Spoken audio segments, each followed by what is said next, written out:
நபி ஸல்லல்லாஹு அலைஹி வஸல்லம் அவர்கள் கூறிய மிகப்பெரிய உண்மை என்ன தெரியுமா?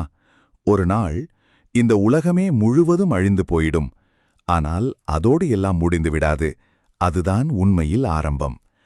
அந்த நாளில் மனிதர்கள் எல்லாம் மீண்டும் உயிர் பெறுவார்கள். மண்ணில் கிடந்த உடல்கள் எழுந்து நிற்கும். ஆனால் எப்படி? எதற்காக? எங்கே போவார்கள்?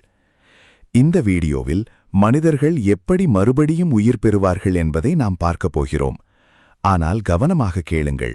இது ஒரு கதை இல்லை. இது நம்ம எல்லோருக்கும் வரப்போகும் நிஜம். ஒரு நாள் இந்த உலகம் முழுவதும் ஒரு பயங்கரமான அமைதி வரும்.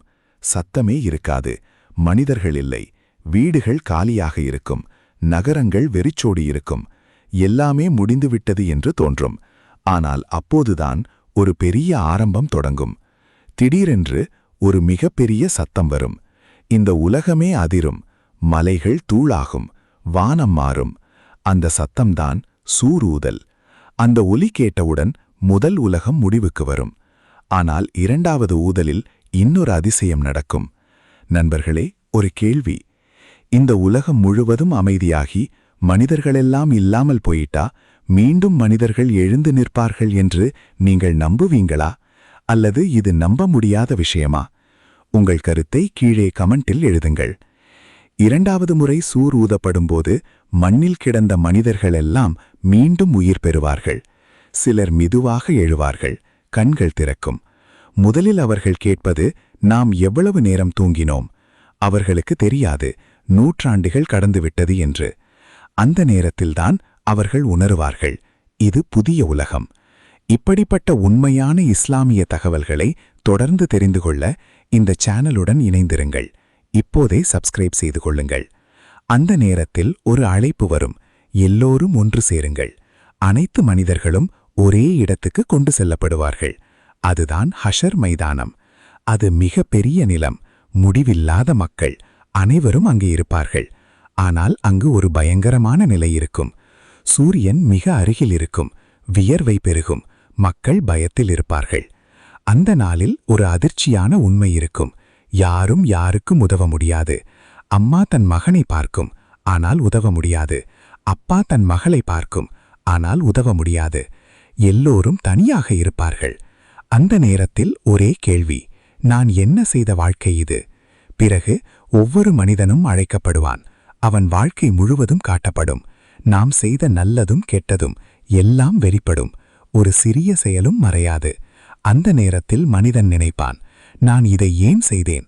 ஆனால் அப்போது திரும்ப முடியாது. ஒவ்வொருவருக்கும் ஒரு புத்தகம் கொடுக்கப்படும். அதில் அவன் வாழ்க்கை பதிவு இருக்கும். சிலருக்கு அது வலது கையில் வரும். அவர்கள் சந்தோஷப்படுவார்கள். சிலருக்கு இடது கையில் வரும். அவர்கள் பயப்படுவார்கள். அந்த புத்தகம்தான் அவர்களின் முடிவை தீர்மானிக்கும். இப்போது ஒரு முக்கியமான கேள்வி, நாம் இன்று என்ன செய்கிறோம்? இந்த வாழ்க்கைதான் அடுத்த வாழ்க்கைக்கு தயாரிப்பு. நாம் நல்லது செய்தால் அது நமக்கு உதவும். நாம் தவறு செய்தால் அது நம்மை பிடிக்கும். அந்த நாளில் பணம் உதவாது. நண்பர்கள் உதவாது. நம் செயல்கள் மட்டுமே இருக்கும். அந்த நாள் நமக்கு மிக தொலைவில் இருக்கிறது என்று நாம் நினைக்கலாம். ஆனால் உண்மை என்ன தெரியுமா? ஒவ்வொரு நாளும் நாம் அந்த நாளை நெருங்கிக் கொண்டிருக்கிறோம். அந்த நாள் வந்தால் ஒரே கேள்வி இருக்கும், நீ தயாரா? நபி ஸல்லல்லாஹு அலைஹி வஸல்லம் சொன்னார்கள், நல்ல செயல்களை அதிகப்படுத்துங்கள். அல்லாஹ்வை நினைவில் வைத்திருங்கள். ஏனெனில் அந்த நாள்தான் உண்மையான ஆரம்பம். இந்த வீடியோ பயனுள்ளதாக இருந்தால் ஒரு லைக் கொடுக்கவும், உங்கள் நண்பர்களுடன் ஷேர் செய்யவும். இப்படிப்பட்ட இஸ்லாமிய விளக்க வீடியோக்களுக்கு இந்த சேனலை சப்ஸ்கிரைப் செய்ய மறக்காதீர்கள். நீங்கள் இப்போ பார்த்த விஷயம் இதோடு முடியவில்லை. ஏனெனில் இதைவிட இன்னும் பயங்கரமான ஒரு உண்மை இருக்கிறது. நீங்கள் நினைக்கவே முடியாத ஒரு கட்டம் வரும். அதைதான் அடுத்த வீடியோவில் நான் உங்களுக்கு காண்பிக்கப் போகிறேன். மரணத்திற்கு பிறகு 5 நிமிடம் உங்கள் ஆத்துமாவிற்கு என்ன நடக்கும்? இந்த வீடியோவை தவறவிட்டால் மரணத்திற்கு பிறகான உண்மையான நிலை உங்களுக்கு தெரியாமல் போயிடும். மரணத்திற்கு பிறகு 5 நிமிடம் உங்கள் ஆத்துமாவிற்கு என்ன நடக்கும்? அந்த வீடியோ உங்களை இன்னும் ஆழமாக சிந்திக்க வைக்கும்.